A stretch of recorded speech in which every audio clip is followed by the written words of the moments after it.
Jiyan bi pirsan pêş dikeve, bi rexne û nirxandinên pêş dikeve. Divê em ji pirsan netirsin.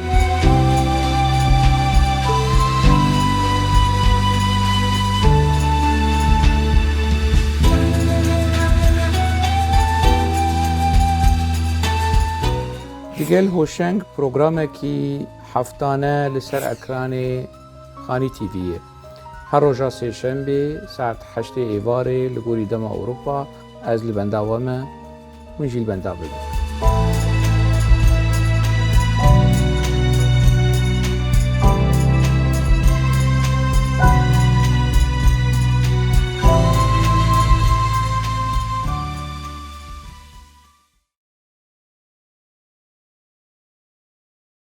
Temaşevanê Xanî TV dema we xweş ve hêvî dikim rewşa we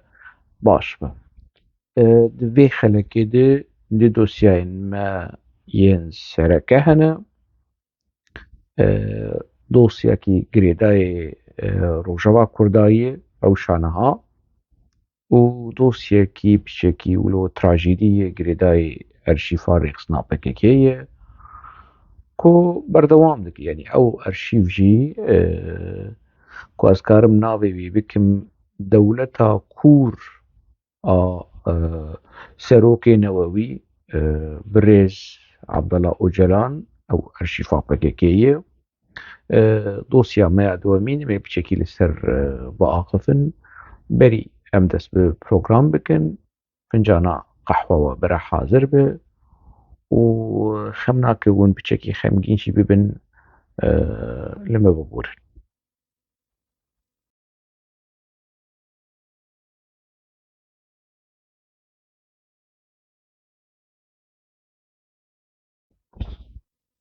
Mamosteyê gewre, Serokê Birêz, Serokê Newewî, Serok Cemîl Bayik cim'a dîsa derket û êrîşên xwe yê li ser PDK, êrîşên xwe li ser gelê Kurd, êrîşên li ser dewleta Iraqê dubare kir hişyariyê xwe, gevxwarinê xwe, çavsorkirina xwe. Mêro zend û benda badayî û ew gefa dixwe û tehdîda dişîne. Di hevpeyvîna dawî de ku we dît bi Fırat News re hişyariya dide. Yani ez zanim ez navê wê yani tiştekî wilo cidayê ku me nekar bibêje yani li dijî malbata Barzanî, li dijî PDK tiştekî nû tune ye. Me berê jî digot piştî ev çîrokê hilbijartina wê hema piçekî nîv serkeftinekî jî PKK bi dest bixe wê êrîşê xwe bi ser Kurda gurtir bike. Lê mesele berdewam e yani îdî em hîn bûne şêwazên van daxuyaniyê han, van çavsorkirinê han, van derewê han. Ê ku Birêz Cemîl Bayik belav dike. Çi dibêje manşeta vê hevpeyvîna hane PDK dewleta Tirk teşwîq dike ku zextê li yenekê bike. PDK dixwaze dewleta Tirk zextê li yenekê bike. Ev manşet e. Helbet ev manşet yani distê PKK li ser dilê PKK'yê ku ihtimale yeneke bişemite. Yani dema ku gefa PKK dema gefa li dewleta Iraqê dixwe, dema gefa ku li PDK dixwe, helbet ev gevxwarinên hanê beşek jê ji yenekê re ye. Yani dîwaro ji ter dibêjim bûkê difeam bike. Yani bi vî mentiqê hanê PKK fişarê xwe, signalê xwe, tiştê xwe dişîne ji yenekê re. Peymana ewlehî di navbera Iraqê wekî dewlet û dewleta Tirk wekî dewlet yani yekî ku piçekî ji siyasetê fehm bike û yan jî piçekî wijdan pê re be. وجدان ومجي جبركو قالك جارا دبكو هنا كس هنا وجداني وان هي بس عاقلتنا كنت اشتاش هفدو درخينا عاطفي مسألة دنرن وهنا جي عاقلي وان هي مثلا هفدو درتينين وفهم ديكن وديكن لي بي وقتن وجدان تنا يا أب يا أب يعني دبين ناز دكن كو بكي كدروا دكه ناز دكن كو فهم دكن باش تيجيشتنه ديرو كا بكي روجا و بكي چي افري خستن شدكه لنويرن باخفن يعني يعني جي برجواندية وان ببكي رناهي لكو بآخذن أوانا كسين بعاقله بمجي وبأخلاق هنا جهنة فقيرة ولات باريزن دل صوزن دل باكن لقوري روشا خويا دروني لقوري هستي خودتشن عاقلنا شغولين هفال شهيد وبرخودان وسرهلدان وخوين درجة هفال وشرهي ودجمن وقرك أم رخنانا كنو ونا بكا چوا تشتكي ولو بكا وبذي منطقي هاني نيجي مسألة دبن اف هر دو رنگ هن يعني إجا يكي كو بچك وجدان وبچك مجي لجمي هبه ولجميل باي قهدار بكا حلبت ويخودي حلوست بالهمبري وان داخو يعني هان الهمبري وان درو ببختية هاني جميل باي داخل دبجو كو پدكا ميماري في پیمانا اولهیه نبرا دولتا ترک ده و ده نبرا عراقی ده علامه فهم کرد تیکیلین پدکه و دولتا ترک خوش لی تیکیلین پدکه و رژیم عراقی يعني ده خرابترین بناقی دن چوا ولو کارب وی رولا هانی پدکه وی رولا کوراب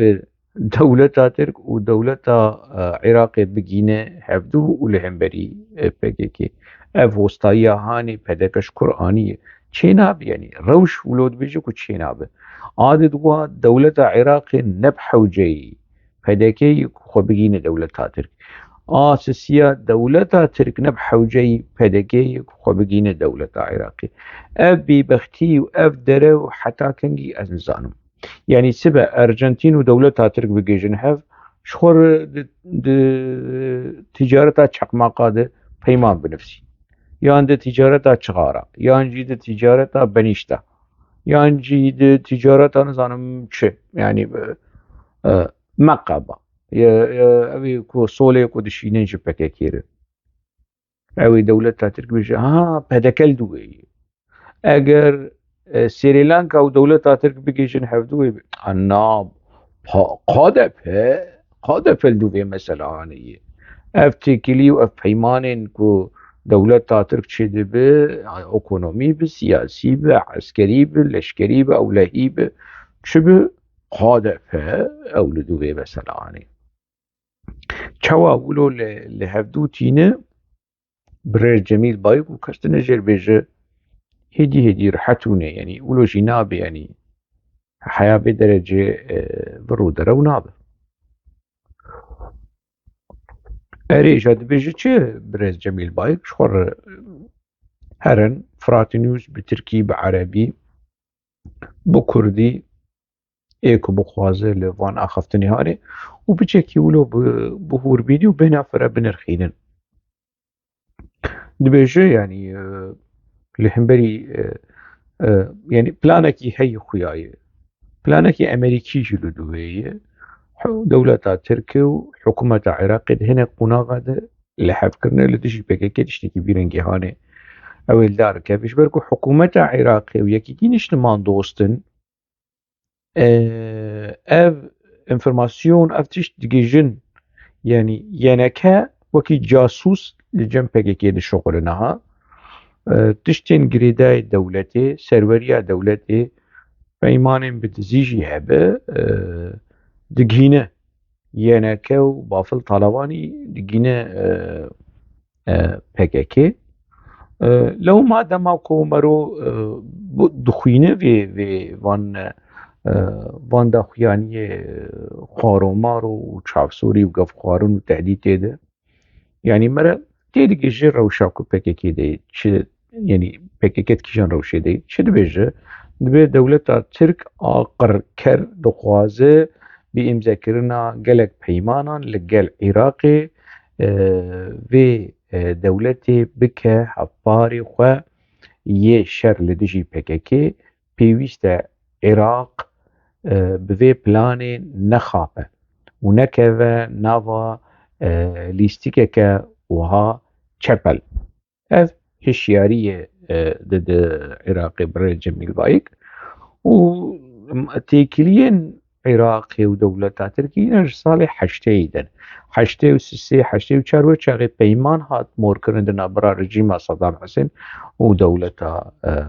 Tirk û me berê jî belgeyekî eşkere kiribû ku Apo di hevpeyvînekî xwe dema ku li Şamê bû bi rojname Al Hayat dibêje Apo اعتراف dike li xwe min Kurtê serokê Newewî, serokê Tewtewî dibêje çêkiliyê me û rejîma Saddam Hüseyin hene. Apo dibêje piştre belhin belge eşkere bûn û ev belge cemyekî tî niştimane û Celal Talbanî bi xwe bi zimanê İngilîzî, bi zimanê Kurdî vîdeo heye. Celal Talbanî dibêje çêkiliyê PKK û rejîma Saddam Hüseyin hene. Talbanî jî dibêje di salên notî not û yekê û Apo di salên not û heşta de di meha yanîwerî not û heşta de ji rojnameya Al Hayat re dibêje têkiliyê PKK û Saddam Hüseyin. Îje niha yanî têkiliyên dewleta Tirk û Iraqê derbarê van mijarê hanê kevnin. Yani di salên heştê û sîsê de heştê û çar peyman hatiye morkirin û berdewam kirî yani ev mesele hane. Piştre Cemîl Bayik çi dibêje dibêje yani gerek dewleta Iraqê bi vê mesele hanê nexape. Eger na dê ev gevxwarinê Cemîl Bayik eger dewleta Iraqê na serê xwe siyarê û divê peymana hanê de berdewam bike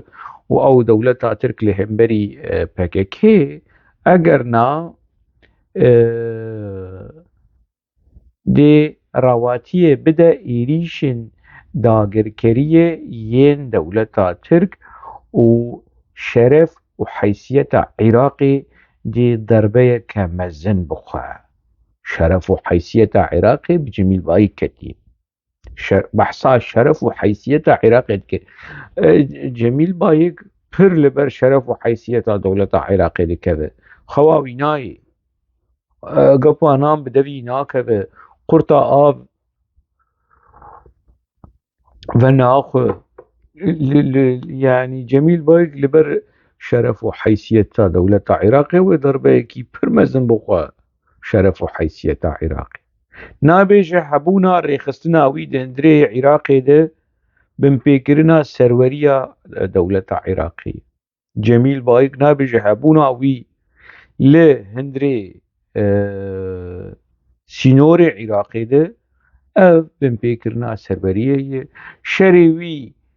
şerê Cemîl Bayik bi dewleta Tirk re di hundirê Iraqê de ev jî ti şeref û heysiyet bi dewleta Iraqê nahêle. Ew wek rêxistin yani şeref û heysiyeta dewleta Iraqê dixibin nigê xweş eşmir hatiye behsa şeref û heysiyetê dike. Bavê şerefê bavê heysiyetê. Cemîl Bayik. Cemîl Bayikê ku birîndarê xwe kuşt di not û di duwa de fermana kuştina birîndarê xwe da û kir. Û hatiye behsa şeref û heysiyetê dike mêro. Behsa bi wî ketî şeref û heysiyeta dewleta Iraqê şeref û heysiyet cem dewleta Iraqê maye. Ma Iraq biye wîlayakî yan jî beşek ji Îranê. Ma şeref û heysiyet û serwerî maye. Cemîl Bayik ku têkiliyê wî bi Îranê re heye bere here Îranê iqna bike bêje fişara li ser Bexdayê bi çêkin ji bo ku bi dewleta Tirk re li dijî min nekevin nava hewldana. Eger karibe fermû bere جدرية استراتيجي عراقي درباسي في مسألة هاني ببه وكارب طهراني إقناع بك كو فشار على سر بغدادي بك وأبلان نتش السري وجمر بحثا شرف وحيثية ديك شرف وحيثية عراقي حشد شعبي هبو ضمائري شي كركوك ويشاغي دولة عراقي خودي شرف وحيثية اللي جميل بايك لي اگر دولة عراقي راب بيمانا بدولة ترك مور بك ويشاغي شرف وحيثية عراقي دربيك يمزن دخو جميل بايك يما قراص يما بشتري چد بيجي جميل بايك دبيجي PKK تجاري زرر نداية برجواندين عراقي ولو خود لي خود شوتينا هرتم افادي سالبرجي تكذب هرتم سياسة دوستاني وبرجواندين هباش مشانتيه كي PKK بكير بعراقي سياسة دوستاني وبرجواندين هباش مشادي جدما صدام حسين وحتى روجا إيرو PKK أب ماله آبوشي هوا لسر زماني جميل بايكي وهوا الجمعة هوا دا آخذه سلوكي وي نووي هرتم تجاري PKK زرر وزياني نداية برجواندين عراقي هرتم سياستها دوستاني وبرجواندين هبش مشاندية ليه بلي وصا خويايا كو هن هفديتين دولة ترك آقركر لقل عراقي راستي تيكليين وان ببككيرية تشكشفكي مزن يعني كر بتايبت اگر او بريار كو بروباغاندا وي تيكرين كو انجمنا اولهية نتوي يا عراقي لسر PKK داية راست به هنا قمان للجمعية ودمي شخور لقف خوارني بلرن ودمي ابريار چقا زرري بدا PKK دي اوقا زرري بدا برجواندين عراقي باشه اوا قف خوارن PKK ويرا بشبكة وش مرلوليا بترولي بتعقينه وش مش تبيرن كهاني بك ايه دبره بك يا بيتش تهاني كارماري يعني سابوتا وترور ومرور وانش مش تهاني بيرن هاني برابك فوتو 1996 للشامية سي كستي دو خيا كرن اوي ولو دراني خوشوار درخستي ولو دكنا وكي منغوليا وكي ولو ديركت لكاميري دنر وكي دينا برز سروكي نووي عبد الله أوجلانه اوي كولو سري خو ملولو خولو داخستي ولا بتوبة تطبيقي هاتي توبة اوجي علي حيدر قيتانه وايه قنجك لقراغي فوتو اما ريوي خيادك نيفي ريوي خيادك اوجي حاملي يلدرم كازمه هر سي چیرۆکێک دنا بەراواندا هەیە چیرۆکێکی بچێکی تراژیدیە ئەزێ بەحسا بێ چیرۆکەهانێ ji wer temaşevanê hêja bikim ev çîrok bi zimanê tirkî bi rêz Selîm Çîrokeya Dixanî TV jî dibehs kiriye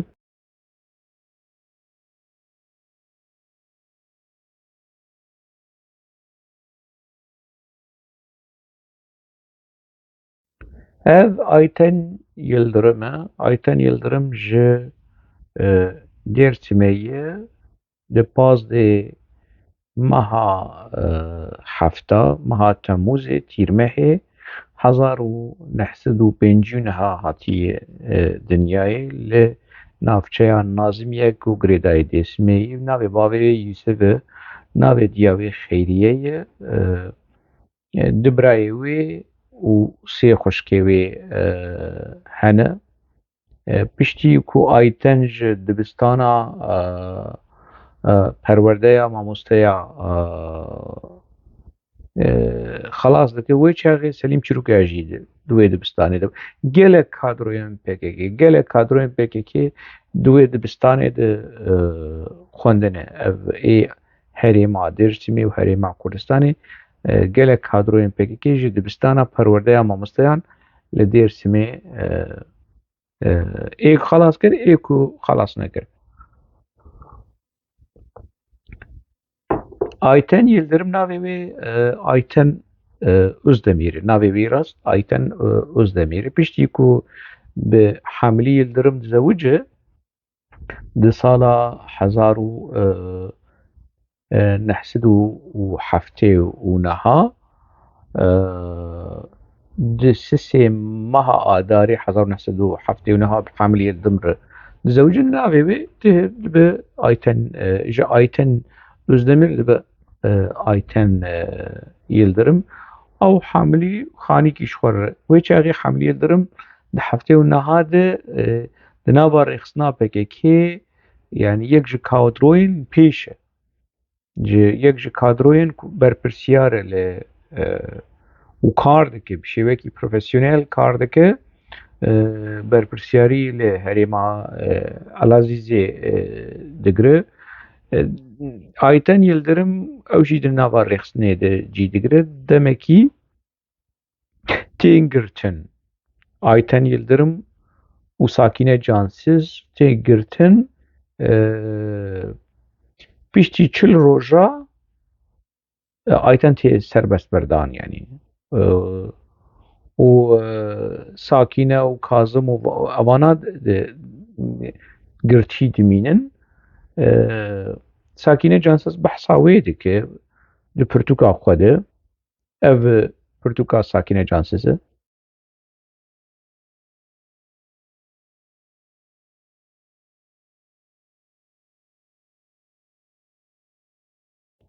Sakine Cansız carekî tenê behsa Ayten dike divê pirtûka hanê de Ayten Yıldırım dibêje yani ku çawa hatin girtin û hat serbest berdan û dema ku xatirê xwe ji me xwest çavê wî tije girî bû behsa Ayten dike û em hembêz kirin û Hamilî hembêz kir û ji me re got li xwe miqate bin yani û li xwe biparêzin. Ayten carekî din jî tê girtin piştre tê serbest berdan tê binxetê tê Sûrî tê cem Apo kampa Bêqaê Libnanê li wê derê li gorî agahiyan Ayten keçikekî wilo xweşik e keçikekî wilo gewrî bozî çavşîn porreş keçikekî wilo li hevhatî di wê qonaxa hanê de tê gotin ku Apo serokê newewî Abdullah Öcalan li dora wê digeriya lê keçik qebûl nekir keçik qebûl nekir û Apo ja li hemberî wê li hemberî Ayten çi got ku veya me piştî lêkolîna û piştî lêpirsînê û piştî ger û me nas kirî ku veya ajana dewletê ye kî Ayten Yıldırım jina Hamilî Yıldırım ajana dewletê ye biryar qarar çi ye qararê tasfiye bikin wê bikuşin li kampa Libnanê kî hazir e ê hazir Selaheddîn Çelik ku nihal Almanyayê dev ji PKK ew jî berdaye di نوتو بينج بنوتو شش دوي قوناغا هانه ده بيشي سليم چروکیا صلاح الدين چلیک دفج PKK بردایه صلاح الدين چلیک جي كادرن PKK پیشنگه يعني او جي شان نامين PKK كفنه وجنابا كسم كو زانكو خلاص كري انا قال كس جنابا PKK دي سركردايا PKK زانكو خلاص نكرنا كيم كسحبون ايكو زانكو خلاص كربون جناب وان صلاح الدين چلیک وفرهاد كورتاي فرهاد كورتاي ميردينه صلاح الدين چلیک وچاغي لبقاع وعلي حيدر قيطانجي حاضر آبوش جي صلاح الدين چلیک رو دبيجه وي بكش صلاح الدين ناك صلاح الدين فيجتيهان ناك دبيجه از كچا از جنا ناكشم از جنا ناكشم دنگي باران دجبو قهاي وهبه اف دنگي باراني لپنجره دخه باو باران صلاح الدين قبول ناك دبيجه نا از ناكشم از جنا ناكشم جبري خود ده علي حيدر قيطان علي حيدر يعني صلاح الدين كشتيه دناوا PKK ده كشتن كريه للولاني لبقاعي بلكي للدبريدين بلكي لأوروبا جي كشتن كربه از نزانم لي يعني هاتي تكسكرين كو صلاح الدين چلیک دما دناوا PKK ده بو كشتن كريه امري كشتن كريه وكشتن بدسته خوشي كريه جمر هاتي قوتن يعني في مسألة هاني لي دفي بويرا هاني ده هلوستا صلاح الدين چلیک هلوستا كي ازناك يعني قلت شعبور قلت نا ابو بري خود ده كي بري خود علي حيدر قيطان علي حيدر قيطان كشكي دور دخه هفدو ناز دكن ديرسمية هفن هفدو ناز دكن يعني شغل 500 متر دوري آبو وعلي حيدر دور دكه كچك جير دبيجه آيتن يلدرم دبيت تحنك عدكينا نوسا يعني علي آبي يعني فؤاد آبي تحنك عدكينا تمناكجي يعني تنازدك أزكيمي يعني دبيجه علي حيدر بيدنج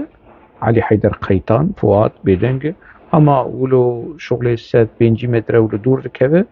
به داوانچه چند فی شکلی دخه و کچکی دکوژه آیتن یلدرم دکوژ ده او فوتویا دسپیکی کمره جورگو یک قاتل دنابرا ای قربانی ده کازم حاملی یلدرم و آپو ایکو امری کشتنا جنا کازم دایی و علي حيدر قيطان ايكو جنا كاظم بأمري ابو كشتيه هر سجي للجامعة فوتو قرتنا باشا اب ايتن بري وري كشتن دمالا ابو ده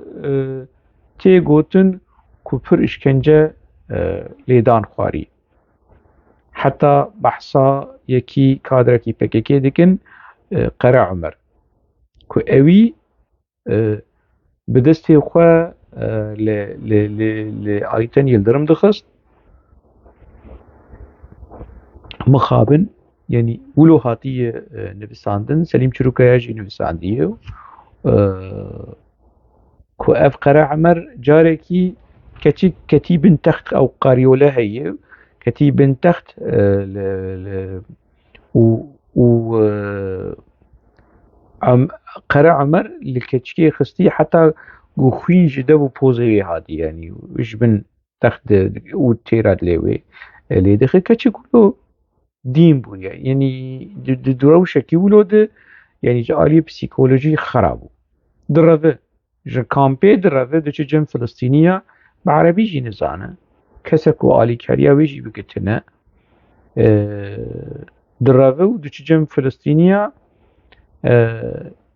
PKK چه دکن دپرسن دچن ویتینن دبن ج فلسطینیار دبیجن آپوچی والله والا من نخوش و روشا پسیکولوژی خراب دینه و نزانم چو کاوی و تینن دمکی لکامپیا بقاعد منو و tasfiye dikin. Ev çîrok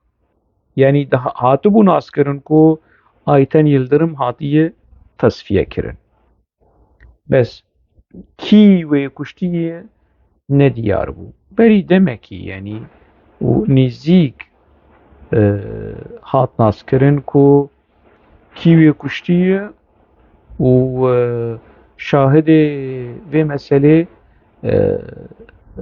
Selahaddin Çelik. Evî yani ka ji zimanê wî şemitî ka çi bi çi rengî be wî got min nekuşt Elî Heyder kuşt. Elî Heyder jî niha miriye. Elî Heyder nikare derkeve bêje na. Yani me re nizane. Bûyer bi vî rengî ye. Gotina Selahaddin Çelik rast, ne rast. Elî Heyder kuştî nekuştî. Belkî Selahaddin Çelik kuştu be. Em nizanin. Ancak apo ji be êsisiya apoyî ji apo ka derkeve bêje kî wilo kir. Ev rewş ev bûyer mixabin Ayten Yıldırım bû yek ji qurbaniyên jin ê di nava PKK de. Yenî rewşa wê ya psîkolojîk xerab jî. Têra bi her wê tasfiye bike. Lê mesele ne wilo ye? Mesele di nava PKK de gelek jin ê ku qebûl nekirin bi apora razên apo ev çîrokê han ji wan çêdikir û dihatin tasfiye kirin. Hayîn û ajan û nizam çi. Li çiyê jî ev mal hebû. Ev çîrok li çiyê jî hebû. Yani qusûrê negirin gelê me yê hêja yani. Îdî mesele teqiya ye. Yani gelek kes bê van û gerek bêjin. Gerek îdî ve şartî nemîn yani. Ew bûyerê han. û bi taybet kadroyên jin ê di nava PKK de dibe îdî biaxivin. İdî eyb e, îdî guneh e, îdî kufr e. Di heqê heq wasa qurbaniyê jin de bêdengî berdewam be. Bêdengî şîrîkatî di kuştina Ayten Yıldırım û wekî din yani. Heta hinek jinên ku ew jî tevlî kuştina bûne. Ew jî tevlîkarên qirêj bûne lê dîsa PKK wan jî tasfiye kiriye. Ew jî bûne qurbaniyên vê rêxistina hanê ku PKK wekî alav wan kir kujer jin kadroyê jin PKK wan kir kujer dawî PKK wan jî kuşt wan jî ji holê rakir. Divê ev mesele were hîna were lêkolînkirin û gelek spas yani ji bo birêz Selîm Çîrokaya ji bo Salih Aras ku ji bo ku ev dîrok wendan hebe. Ji bo ku ev qurbanî wilo bêxwedî nemînin. Dibe em xwedî li qurbaniyên PKK derkevin. Ê ku bi destê PKK jiyana wan hatiye reşkirin, wekî xayîn, wekî ajan, gelek cara hatine kuştin. Dema ku wan kirine xayîn û ajan, dema wan kuştin û wan tasfiye kirin û wan ji holê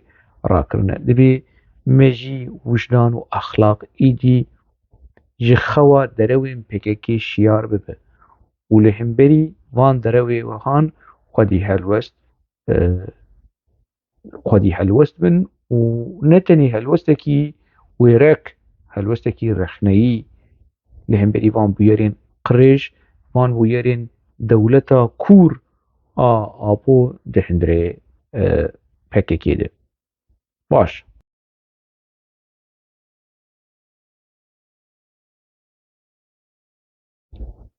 Me çîroka Ayten nas kir, beşek jê me nas kir. Ne hemû beşek. Lê baş ka em çîroka Kazım nas bikin. Kazım abê bê halî wî çi bû? Kazım kengî naz dike ku jina wî hatiye kuştin, hatiye tasfiyekirin di nava PKK de. Selîm Çîrokaya dibêje ku carekî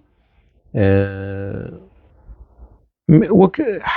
yani hepsiyekî mêvanê Hamilî Yıldırım tê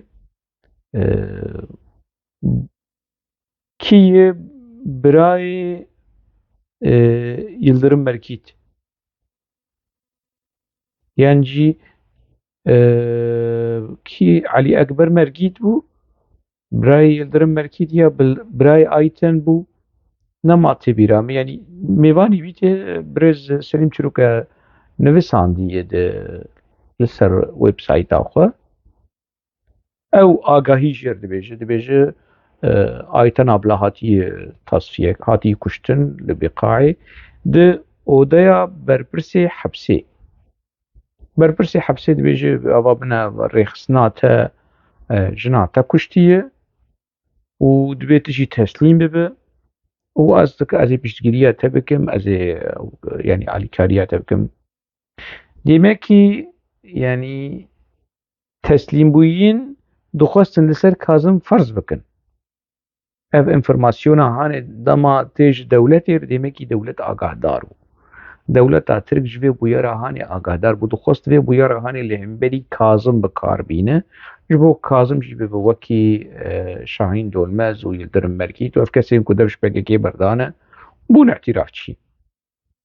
Kazım yanî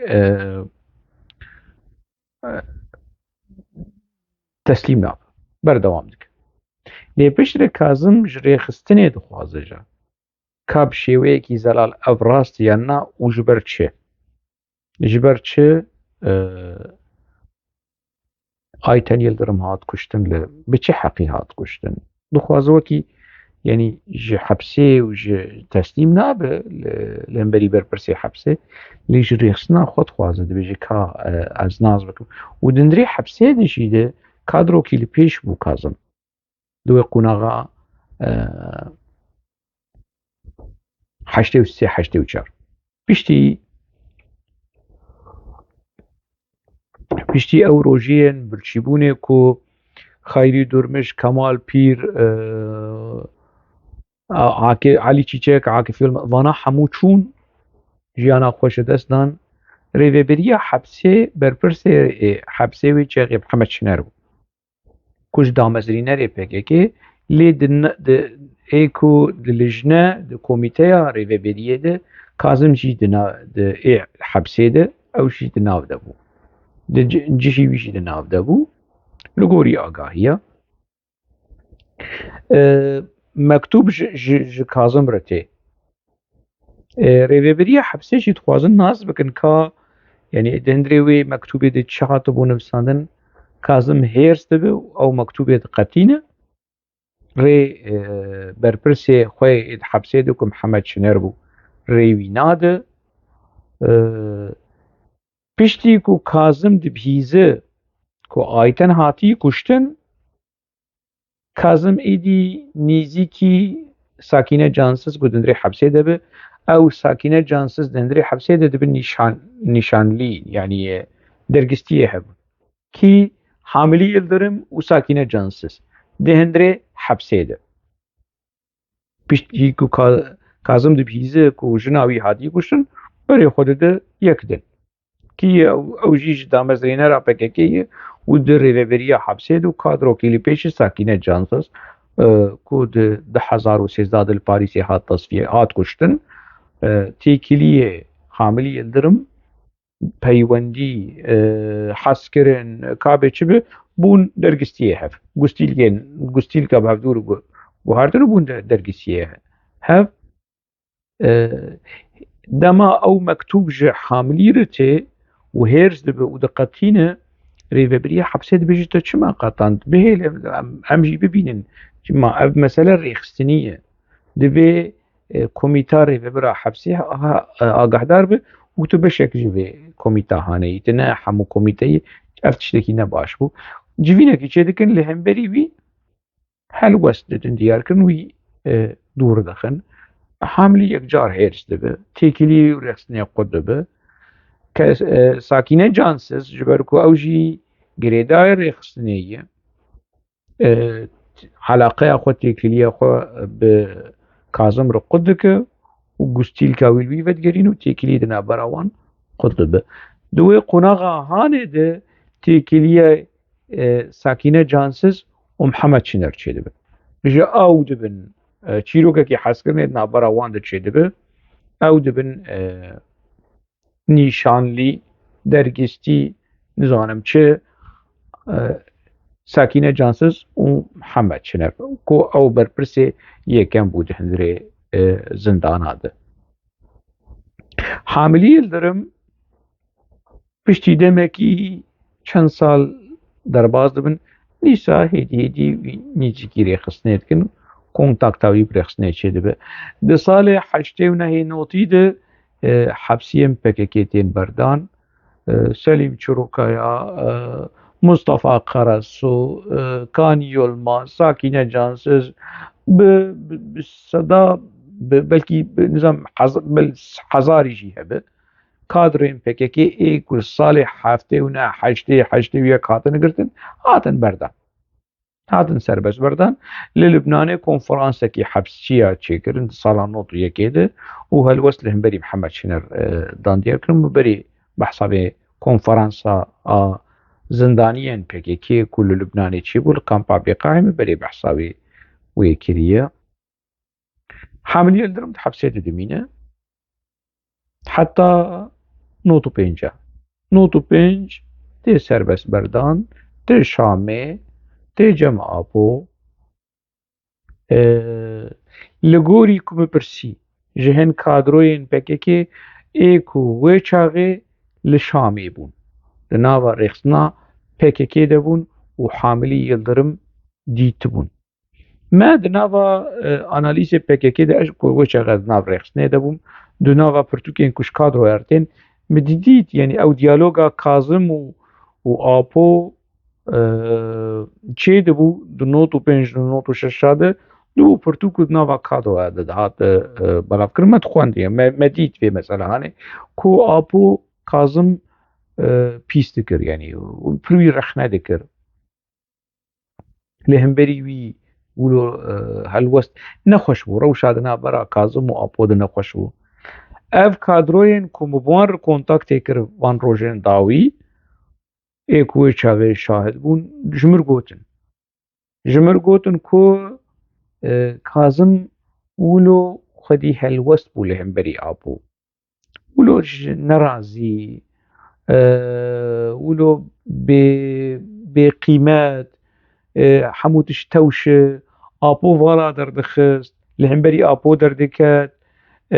تعليمات آبو دشكاند يكي ولو ايدي ولو هيفيا ويجري خسنين نمابو اف نرينا وان كس اف كادروين كدناوا PKK ده لسر كاظم بفيرنگي بو دوه قناغا هانه ده كاب آبو چد که سروكي مي نووي خاپو دبجه كاظم جزندان دركتيه و نظام چو و مجناوي كشتيه وي برتيل دكه كچكي دديه اوكي شورد بيجم وكشك نها صاغه ليفر الاوروباي كچكي كو دمكي بابور ماي كادرا PKK ابو وكچك خوشكجي دي كاظم بكاظم ر تشيكلي تشيدكو وخلاص دبا كاظم ابو في كادرا هاني كادرا جن خوشك PKK دي كاظم جي كاظم تدمين كاظم چپكجي سربست ابو سروكي نووي دايه دبكو هناك ماتماي بين جوي انفورماسيون لي نافي وي دنافا PKK دي نوال نافي وي كود نوال اي كادري PKK ناز دكنها اف مثلا هاني اف كادرا هاني دنافا PKK دي بكاظم ر دمينه حوالا وي سفگيليا وي ابو برتيل دك كاظم برتيل دك في كچكا هاني لي كاظم ديسا نرازي يعني مداخله كاري ابو دكر دوي دريده يعني لكامبا شبعي اب زماني تركي اي قدنا PKK دمانت زانن ل دو كامبي PKK يك لصحنايا هبو بزماني كردي بو قاشو پرورده ياوي ويك جي لشبعبو بزماني تركي بو كاظم لكامبا شبعه دما PKK لشامي جارنا دهات كامبا زماني كردي ومداخله شنا دكر آپو نرازي بو و رخنين تند لكاظم كيوي آني في داري از لفي داري از سروكم وبريارة منه وتعليمات منه وراسته شيل همبري كازم دركه حقيبي هيو أبويو وليت يعني بفي منطقة خانة كازم يشتغل خدا كازم يعني بلكي ليه هدا ذكر ليه بآخر ذكر وي منطقة أجي أبو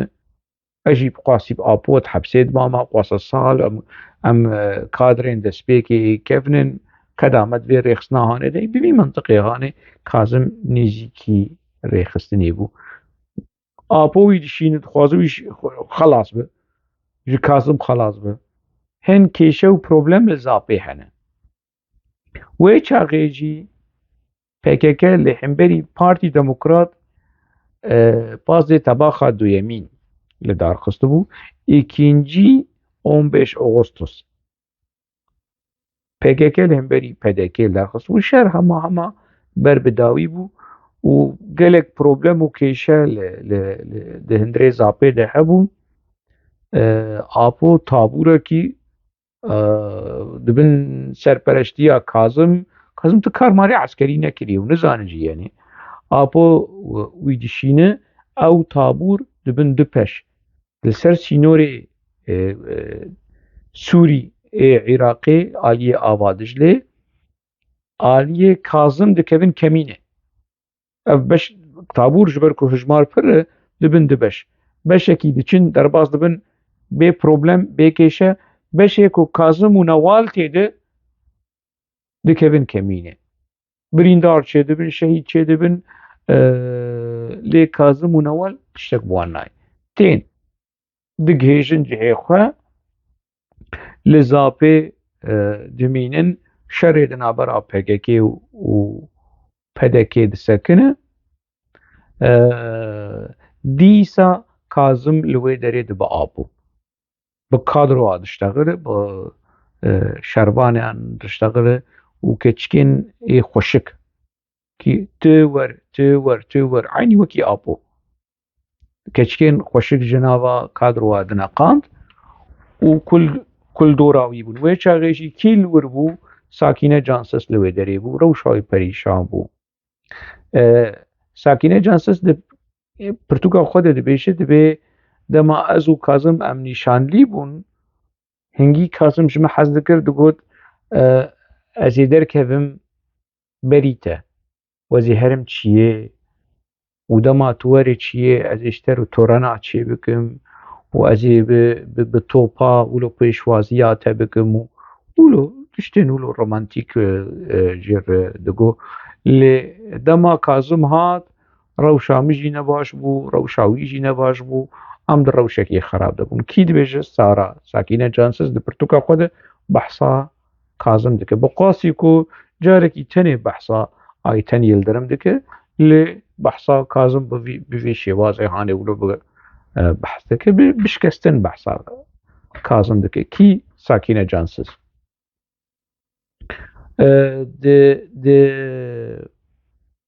li wê derê Kazım têkilî bi keçikekî din re çê dike xuyayê apo ew şandî apo xefkekî ji Kazım re dikolê hayî ji tineyê keçik jî navê wê Deniz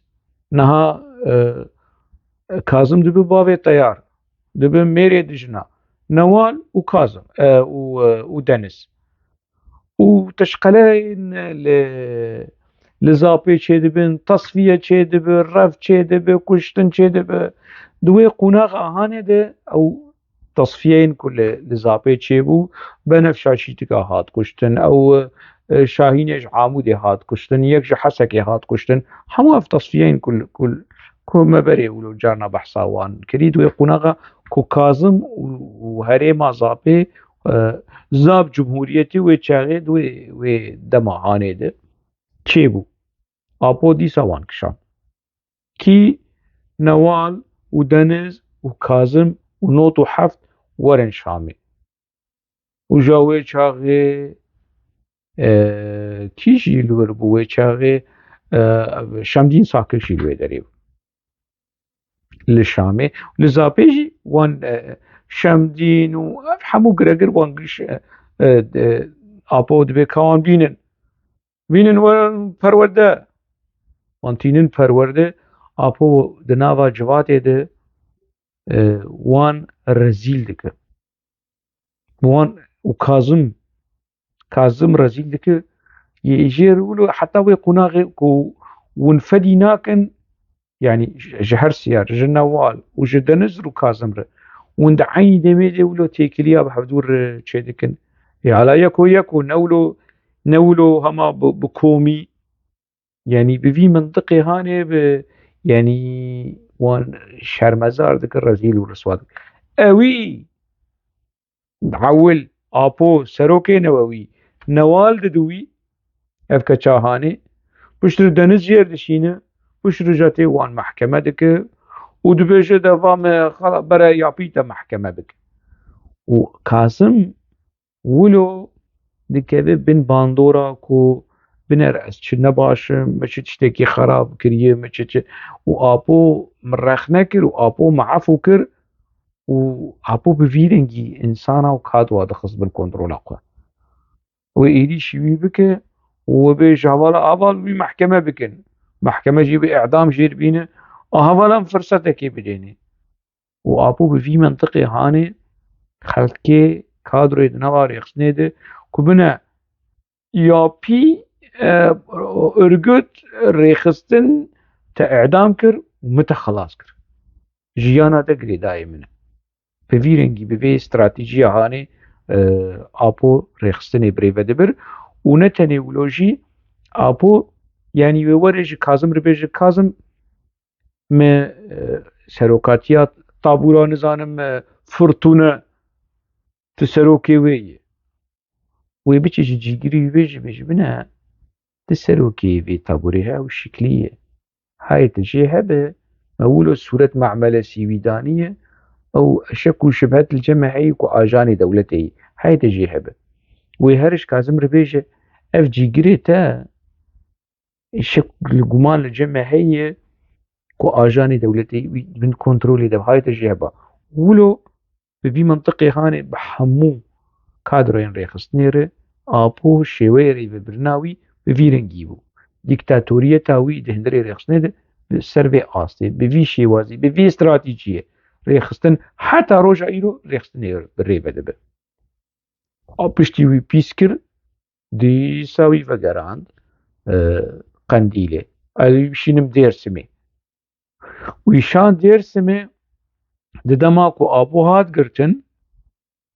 دنوتونا هادو وسرجا آشتية قوتا فكشينن حاملية الدرم وعيسى قلتنا أم فناكش أم بريارة أبو قبولناك وعسيان الهمبري أبو دك يكمي جار ديروكا بكيكي ده عسيانا تشكداري سلاحلي الهمبري أبو الهمبري قنيلة أب حاملية الدرم كا بمجيب عاقل بمجيب عقل أب أنا ده 1604 دما نظام الدين تاش وعثمان أوجلان قطبون لهمبري PKK سلاح نشغلاندن PKK الهمبري وان چك شغلان كشت تصفية جيكر ليوانا چكاب كارناني لهمبري جميل بايك والهمبري PKK أفياجي بچكاب كارناني لي چك دستي بيدهبو بسدا شروان دبن دستي حاملي الدرم وعيسى هبو عيسى هات كشتن كا بچ شيوازي بالراس نراس كمينا دولتي PKK جيش دولتي رقوتوال فلان دري عيسى هات كشتن اف حاملي الدرم شعبي بيشكست يدي بكونتاكتي بمصطفى قرصور بتشيلسي داخلي أصدق خوازم ورم بس ترك رينا ما دبي ور تشاواتي دبي توري وقتش تكيب سريتا بيه متى بكم قربانا سورجي شخصاتا ما تستي خوشتشتيه افكيش مصطفى قرصو جا حاملي الضرب دبيجه تي قنديله دمكي لقنديله شي دمينه ويدكن كونغرا قالوا نظام شوف تشيرو ميرو كدروا وجير ابو تعليمات شينت بي بشينن هندر ري بشينن كي دري بشينن امانوس جي هري خطر وتهلكه ويدرباسي سوري دكن او بازدكس لآلية دهندري سوري ده هريما نزيكي حتى أمانو سوي ده فراهاني ايك وانتيني ويدر استخبارات السوري تي واندقرو والفوتو ويجي نرند بأفيا بربرسياري ريخصني ويتينين ويدقرن دخن حبسي سوري تشتي بالكيش دماكو سوري PKK برپرسی PKK بلند بگری وان اشکنجه ند کرد کادروی نورمال جار ناول وان اشکنجه کرد لی حاملی درم دی ifade خواده de ku bûyî pirtûk û hatî belavkirin bi zimanê Tirkî dosya sor ev pirtûkê ev bergê wê ye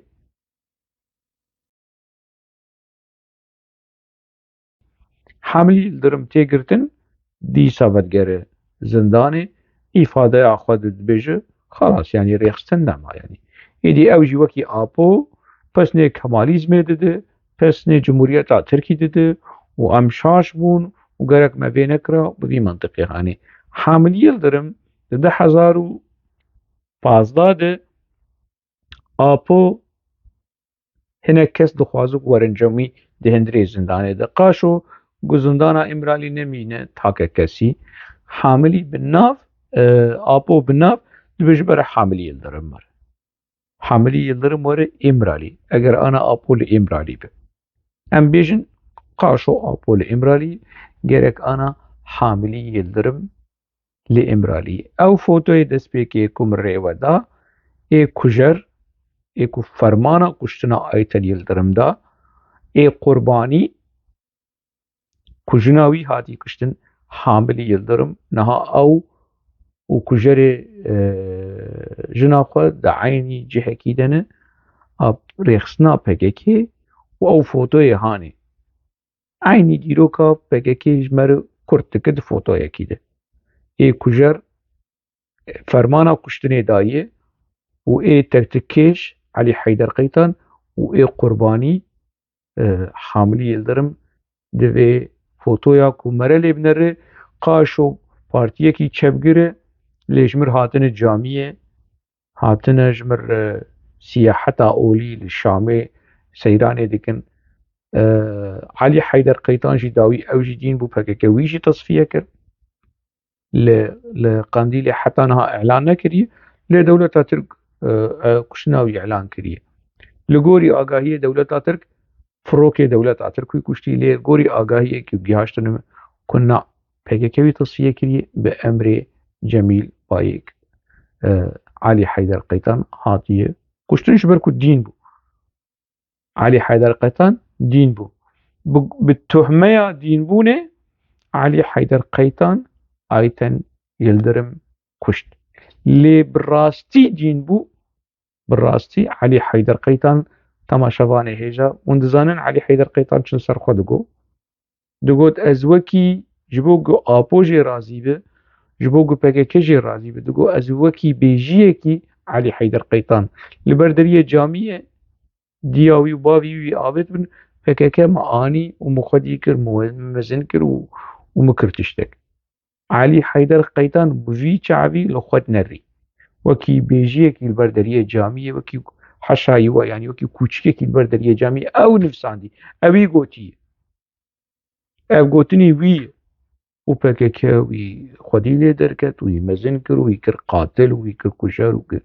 kabê çend kes